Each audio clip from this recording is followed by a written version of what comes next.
today, thank you for coming on. For those who are listening to this presentation, and those who are going to watch this presentation later, today is one of our Zoom calls, our weekly Zoom calls, where people usually ask questions, and then I answer those questions in regards to what we do here in our school community, which is about automation and artificial intelligence.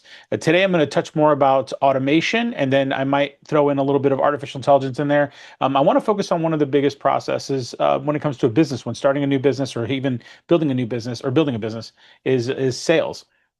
Um, there's a lot of talk out there of different automations and all these systems that you can use in order to be able to do sales. Now, I'll tell you, sales is ripe for automation and for artificial intelligence. The only downside is that there's a lot of caveats you have to think about when you're going that direction. And I'm going to go over a tool that I use so that I can kind of think out the process of how I'm going to automate my sales process. Now, this tool is available to everyone. Anyone can buy it online. It's really inexpensive, but I'm just going to show you the tool. I don't have an affiliate with the company. I just bought it a long time ago because I really like the visual ability to visually see what you're going to automate and then automate those things. And so I'm going to go through all of that. So one of the things I want to talk about today is how important automation is for sales and how you can use automation in sales. I'll tell you a story. So when I first started doing sales years ago, I've been doing sales for probably about 20 years or so. I know some of you guys who follow me see that, oh, I've been a software engineer for 25 years. I've also been a salesperson for that long because in every company that I've ever worked at or everything I've ever done in technology, I've had to sell my services. I had been a freelancer way before I worked for a company or I worked at a startup. I had been doing software engineering for many years as a freelancer and as a self-employed person. So I've always had to sell. That has never changed. And back then, when I used to sell, I used to sit there and I used to pick up the phone and cold call total strangers. I used to do some research on companies. I used to use the yellow pages. I go through it, find companies that were in a target market that I was going after. I used to pick up the phone. Used to be like, hey, John, this is Ray from, I forgot what the name of my company was back then. We build websites for small businesses like yourself. And we've built, 20 something websites and yada, yada, yada, all that stuff and try to sell them on that. And, I'd get call after call, obviously you get cussed at some places or whatever. But as back then, there wasn't really a way to automate those processes. You just kind of had to be brute force and just had to pick up the phone and had to call people. And I remember I called a company and I was like, and I remember when I was calling people, I would sit there and I would finish the call and then I'd go into Microsoft. I think it was like Outlook or not Outlook. There was like a Microsoft product I used where I used to go in there and I used to put in, okay, I made this phone call to this person. I'm going to follow up with them in a week and so on and so forth. Because that's what you got to do in sales. You can't just make initial contact with people. You got to build relationships. People have to build trust with you in order to be able to buy from you. So what I had to do is I had to make the first call, build my relationship, build my introduction, and then I'd have to schedule follow-up calls later in order to be able to nurture the business to be able to become a customer. And then even after you get them as a customer, it's not over because once you sell them on something, you have to make them feel comfortable of the purchase that they made. So you have to constantly stay in contact with them and nurture the relationship after the fact. And so all of that stuff requires a lot of steps. And back in the days, we used to sit there on our computers, just do those steps manually. And then when CRMs came along, we used CRMs to help us with that. But still, the CRMs didn't have the ability to automate and do a lot of the things that you have to do in the sales process. So what we did over the years is we've established a way to build systems to be able to automate. And so I'm going to show you a tool that I use that I automate my sales process. Well, I don't use it here, but this is where I think about my automation. And I was actually building it before I got into this call because they have templates and I didn't want to use a template because none of them really match what you guys are doing as a business. Some of it maybe, but some of you guys that are on here are just looking to find ways that you can reach out to new customers and be able to nurture them through the process of a sale. So what I'm going to do is I'm going to share my screen and I'm going to show you this tool that I use, and it's called Geru. So what I really like about this tool, Geru, is it allows me to simulate the steps that I'm going to do in my sales process. And as you can see on the screen, I have a series of steps here. Now, this is just a very fundamental series of steps. I didn't really go all out because I was just kind of building it before, just to give you an idea of what I'm looking at, right? And then we'll go into what automation means in this process. And so if you look at the screen, I have this, I have in front of me, let me see if I can zoom in here for you so that you can see what I'm seeing. Is that it? Yeah, okay. All right, so we start off here. So right here, I have a Facebook node. So the assumption of this specific flow is we're gonna sell something and we're gonna do an ad on Facebook. And so what I do is in here, I basically create an entry and I say, okay, I'm going to do a Facebook ad and it's going to have 2,000 visitors. And you can go in here and you can put in how much the cost per click is, how many clicks you're going to get, how many cost per clicks, right? Um, and and this basically uses some of the data from Facebook, but as far as the cost per click, you have to figure that out. So what you do is you go into Facebook and you go into your the ad platform, and then you put in what kind of industry that you're in, and you can figure out what the cost per click roughly is for that type of industry. And so normally it's about a dollar 30 in my industry for a cost per click. So I'm going to go ahead and I'm going to save that. Okay. And so this is my first note. Now, the next thing what I want to do is my ad is going to drive someone into a landing page, and that landing page is going to give them a free option, a free opt-in. For instance, like an ebook or a specific guideline, or even like a newsletter. And so what you do is you create a node here that's an opt-in page. And in here, I say a free opt-in. You can specify what it is. And then I say the opt-in rate is 20%. Now, this is just an assumption. If you click on this little eye here, it gives you like an idea of what some of the opt-in rates are in certain, what are the conversion rates in some of the industries, and then in the different platforms. So right here it says 9.11. So I'm going to go ahead and use that 9.11. I'm going to save that. That's 9.11%, right? So when they go to the opt-in page and they opt in, I'm going to send them over to a thank you page. And so in here, I put in a thank you page. And in this thank you page, I'm going to add an upsell. So what people do is, let's say, for instance, I sell an ebook and I'll sell an ebook for free. You download the ebook and you get it for free. However, when it goes to the thank you page, we throw in an upsell that we say, hey, we have a product for $99, which is a VIP product, or maybe an accompanying video or an accompanying much grander thing, a course or whatever. And you sell that as an upsell to the book that you just gave away for free. And so what I did here is I have an upsell and I gave it a 10% conversion rate, right? And so what that does is that 10% conversion rate goes to basically an upsell email chain. So you have the thank you page. So right here, I'll say actually right here, I have the opt-in going here, and then I'll connect to the thank you page here because I did not do that part. So this is the thank you email, and what I want to do is I want to connect the thank you email to the upsell product, right? And then I want to give it a 100% click-through rate, which means that 100% of the customers that are on the thank you page, is it 100%? No, sorry. Actually, I don't want to do that. So out of all of the people that get the thank you page get to the thank you page, only a certain percent of them do the upsell. So let's say 50% do the upsell. Okay. At the same time, there are people that are on the thank you page that don't take advantage of the upsell. And so that we have a separate channel for this. And what we're going to do is we're going to send them nurtured emails. So what I have here is when they get the first nurtured email, I'm saying that 100% of the people are going to open up that email, which actually, let's turn this down to a more realistic number, which is 20% actually open that first email. And then I'm going to say click-through rate out of those people is probably going to be about 20% as well. And then from there, I'm going to go to nurture to email. And so out of nurture to email, there's less percentage of people that actually click on the second email. So I'm going to say 15% and 15% here. Okay. And so all of those are going to go to the product page, and the product page is going to, obviously go through the checkout process. Now, in the product page, even when they go through the product page, I have it that only 30% of the people that go to the product page actually purchase the product, right? The $99 VIP service, right? So I could set all this stuff up. And then over here on the right-hand side, you see I have a simulation.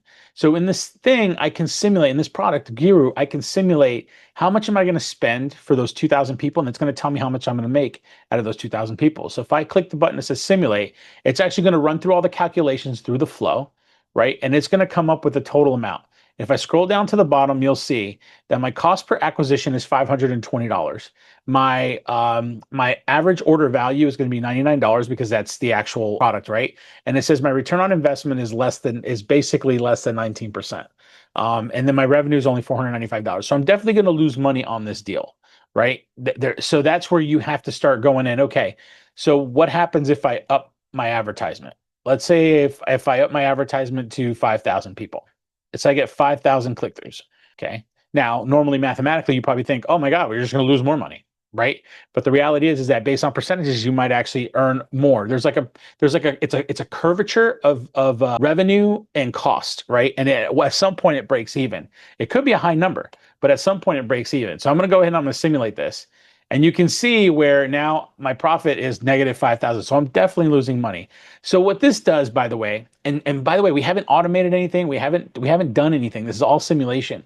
Now I can go in here and I can figure out where do we have our problems, right? So we already know that our free opt-in page has a 9.11% click-through rate or opt-in, right? Which means that we need to do a better job on this page. So if we can get this page to like a 20% opt-in, right? So that's what we could do. We can go in, we can plug in numbers. We can just jump in and plug in numbers. Now I can simulate that. So now with that, you'll see, oh, look, we've done a little bit better. Now we're only losing 3,600, right? So, okay, so let's say we fixed the opt-in page. Now the opt-in page is doing good. Now, what about the upsell page? Now, if we go to the upsell page, we're only getting a 10% conversion rate. But what happens if our offer is so good that we get a 50% conversion rate, right? And now I can re-simulate that and boom, we're making profit based on the simulation. So how do you do that? How do you get a better opt-in page? How do you get a better thank you page with an upsell? Well, that's all about going through and researching what works, what is currently working on everybody else's opt-in pages, what's working on everyone else's systems. So like Facebook has an amazing place that you can go to. Let me see if I could share that here. Facebook ad library. So there's a place called the Facebook ad library. So right here, so Facebook ad library. So I'm going to select United States and let's say I'm going to set all ads and then I'm going to put in basically the industry. So in this scenario, I'm going to talk about artificial intelligence. Artificial intelligence. Now the trick here is nobody on Facebook continues to run an ad that doesn't work. If you see ads that have just launched within your month or within the last couple months, like those are probably not the ones you want to look at. What you want to do is you want to siphon through here for active ads. So on the top right-hand corner, you'll see it says active ads. So you want to go for active ads and you want to look for ads that has started months ago. So what I always do is I always filter and I always filter by date and I always go from a very old date, like probably like 6 months ago. Because if someone's running an ad for over 6 months, there's a good chance that that ad is doing well because they would not run it. Ask any ad buyer out there; they would not run an ad if it's having trouble for months. So this says, yeah. So this is from the beginning of time. So let's go. I'm going to go. Let's say January. Let's say someone started an ad January 1st. So this is any ads that were started on January 1st or before January 1st that are currently active today. All right, so I'm going to apply those two filters. And then this is what we call as funnel hacking, where we basically go through and we look at the ads and we see what the ads are specifically, like what type of ad is it? So this looks like a video. This looks like a video. So video seems to be important, right? Some of these ads. Still not getting called for interviews. That's not what we're looking for. The most effective language learning app. That's not what we're looking for. So we're looking for specifically artificial intelligence. And let's do training. I'll just add the word training. I might have to do the refilter here. That's the only downside about the ad library is the filter always gets lost when you go back and you add another parameter. So apply. Okay. All right. So that doesn't seem like anything that has to do with artificial intelligence. Let me see. Institute of Data US, conversion wise, Shopify store owners. This is a Shopify ad, artificial intelligence technologies, Altech. So Master of Art of Cybersecurity and Ethical Hacking and ATech. Okay, so this is a little closer along the lines of what we're doing, right? But it's not exact. So what you're doing is just looking for ads that are very similar to the kind of thing that you're offering, right? And you'll see that there's not much. So not many people are out here advertising. You see right there, this one, some of these actually started in August, which probably means that there's not a lot of AI ads that are out there. So what you can also do is look for advertisers specifically, like artificial like intelligence and deep learning certification. So they have no active ads. So, okay, looks like artificial intelligence ads do not work that well on Facebook based on their ad library. So let's try something else. Children's books. I know one of you who's in part of our membership group is in children's books, right? Children's story books. I'll just say books. Okay, I'll go to filter. I'll go down here to date. I'll make sure the to date is January 1st or before. And now we can sift through ads that pertain to children's books. So are you a book lover? Storyland? And again, it doesn't have to be exactly perfect, but it needs to be close enough. Okay, this is perfect right here. Faith Gateway. Okay, Faith Gateway, they started December 24th of 2024. If they're running ads from December 4th, 2024 and they're 24th, 2024, and they're still active, that means that it's obviously doing well. So what I'm going to do is I'm going to click on the ad. Okay. Oh, well, the ad's not working. Well, there goes that. Oh, they still have, that's so funny. They still have the offer. Okay, I'm going to look at the TC Creative Arts. Let's look at that one. All right, this is better. Okay, so now this has a landing page. So now I just clicked on the ad, by the way. So this is the ad. So I can go to view ads right here. I can go to view ads so I can see the actual ad itself, not the landing page. I clicked on it and it went to the landing page. So I can see the ad, and you'll see that the ad here has some text up top. You're looking for bright, colorful children's picture books. It has the link down here, has a shop now. So this looks like a very e-commerce oriented type of product. And then when I click on here, it takes me to a landing page, and you see the landing page is colorful. It's got images, got children, it's got kids on there. This is definitely like geared towards children. So the cool thing about the way ad systems work is that if the ad and the landing page are very congruent, they look kind of similar, they have a similar feel, they have a similar target market look and feel, you'll get better traction on those. So this is a pretty simple landing page. And by the way, this one has multiple products. So if I was in Geru here, right? If I was in Geru here, instead of creating an opt-in page or whatever, I would create different products. Create one landing page with multiple products, multiple sales, what I call sales pages that have multiple products. And in these sales pages, by the way, you can add products. So right here, I have one product, but I can go through my products and I can add more products, right? And you can have that as part of the funnel so that you can see exactly what's going on. And so there you go. So they're probably running ads because they're probably doing extremely well because they're running ads for a long period of time, about half a year, which is amazing. And you could go even further and use other tools and stuff like that so that you can gauge more about the ads. But what I'm saying is that right now we have basically come up with a flow, right? It's not automated yet. It's literally just an idea. But we did some funnel hacking and we went and found someone that's doing something similar to us. And then we're realizing the kind of funnel flow that they have. And then now we can go back to ours and we can make modifications very similar to what they have. And then once we run the simulator and we know, hey, there's a way to make money, and how we make money is we need to maybe do a certain amount of ad spend, or maybe update or maybe tweak our landing page or tweak our ad specifically. So those are things that you can come up with while doing that. Now, that's just the simulation and the automation piece, right? Or not simulation and automation, that's just simulation piece. But now the automation piece is what you do is now you go through, and I'm going to zoom out for you here. So now this is where you can think about automation. So right here, I could tell you the opt-in page, there's a tool that I use that I can build an opt-in page. I could build the sales pages. I could build the landing pages all within one platform. And then on top of that, see these email nurturing sequences? I can build those email nurturing sequences inside the same platform to communicate with the exact same customers, build the customer rapport, and they can still go back to the landing pages and everything on my platform. Now, when I talk about automation and I talk about artificial intelligence, I don't necessarily always mean that you have to build everything from scratch. Now, I am a software engineer, and some of you guys know that who are in my group. You know that I'm a software engineer, and I'm also an automation engineer and an AI engineer, and I build artificial intelligence. But that doesn't necessarily mean you have to buy or use artificial intelligence for everything. The reality is, this is simply buying one platform for 90 something dollars a month, and you can basically have a complete flow. The same flow that you have diagrammed and you've seen, hey, I can make money on this flow, you can sit there and build it into one platform.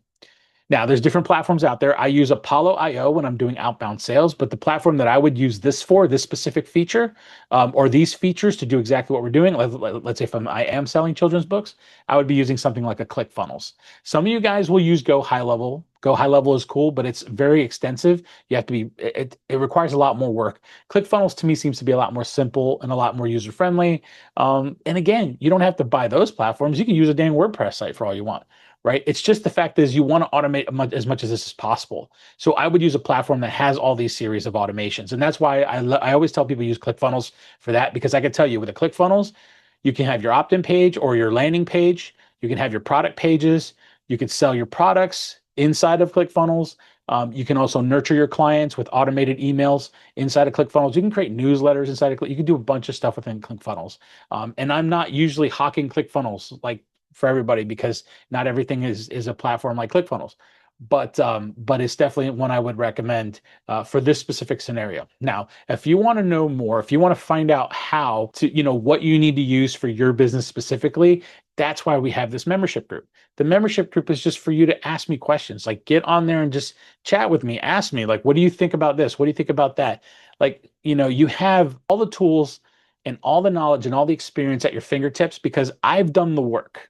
And all you have to do is jump on there and type and tell me, hey, Ray, what do you think about this? Like, what can I do here? Like, how can I do this? Right.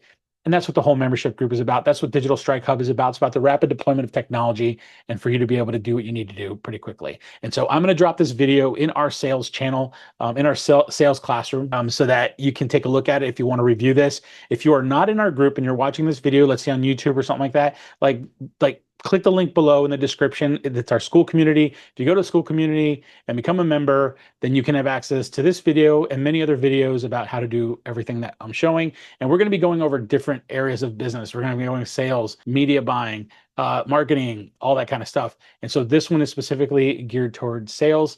And like I said, this is strictly on building your simulation and then now going through the process of automating, which I'll have videos that'll subsequently show you how to automate each one of these processes. And I will probably use a ClickFunnels for that. But then I can also show you in what's called an N8N, which is a AI agent-based way of doing this same work. Why would I show you that? In case you want to use it. Would I recommend that for a beginner? Absolutely not. If you already know about how to use N8N and automation tools, then yes, you can jump on the N8N train. But for this, it's simple ClickFunnels. You can do it with ClickFunnels. Simple platform, $97 a month for the beginning, for the one account, and you can have all these features already done for you. So again, if you have any questions, put in the description below. If this is on YouTube, put in the description below. If you're inside the community and you're watching this inside the sales channel, again, this is free information, free information. Now, if you're inside the school community, you're getting more than just free information because you're going to be able to chat with me. You'll be able to jump on these calls and ask questions. That's what these calls are for. Every Monday at 6 p.m. Please, if you can, jump on the call, ask questions. I'm here to help you develop your business and grow it and hope that you can scale it and become a conglomerate business and you can relax and you can have a team that does the work for you and you can go out and you can vacation with your family and have fun with your family and do whatever you want and not have to worry about money, time, and all the different aspects of running a business. So thanks again. I will see you guys in the next video.